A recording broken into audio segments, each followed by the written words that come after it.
মানুষটি চলে গেল, সবাই কাঁদলো, মোনাজাত হলো, তাকে মাটির নিচে রেখে সবাই চলে গেল। এক মুহূর্তের জন্যও কেউ থেমে থাকলো না। এখন সে একা, না বন্ধু, না পরিবার, না অর্থ, কেউ তাকে সঙ্গ দেয়নি। শুধু একজন এসেছে, এক অদ্ভুত সুন্দর মুখ, চেহারা উজ্জ্বল, কপালে নূরের ছোঁয়া। মৃত ব্যক্তি ভয়ে ভয়ে জিজ্ঞেস করে, তুমি কে? এই অন্ধকারে তুমি কিভাবে এসেছো? উজ্জ্বল মুখটি হেসে বলে, আমি তোমারই সেই আমল যা তুমি দুনিয়াতে করেছিলে। আমি এসেছি তোমার পাশে থাকতে।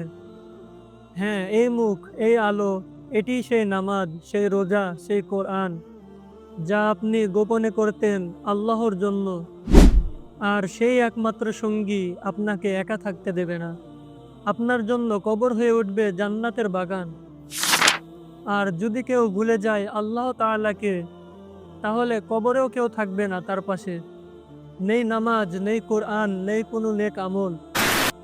তখন কবর বলে উঠবে, তুমি একা, আমি তোমার জন্য জাহান্নামের গর্ত। ভাই ও বোনেরা, সবাই একদিন কবরের প্রতীক হব। প্রশ্ন একটাই, সাথে কেউ থাকবে তো? নাকি একা পড়ে থাকবো সেই অন্ধকার কবরে?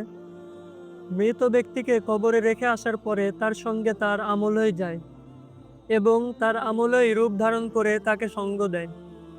আজ থেকে সেটাই করুন, যে আমল আপনার কবরেও থাকবে। ভিডিওটি শেয়ার করুন, কারো অন্তরের দরজায় যদি নেক আমল গিয়ে দাঁড়ায়।